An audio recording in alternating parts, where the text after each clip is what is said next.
good enough lighting for this. 206 is going to be a little bit later. That's still at New Smyrna Beach Yard. I might not stick around for that one though.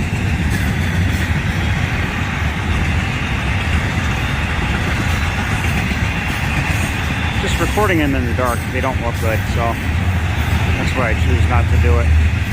One of these days maybe I'll bring LED lighting with me and try to get some more night video.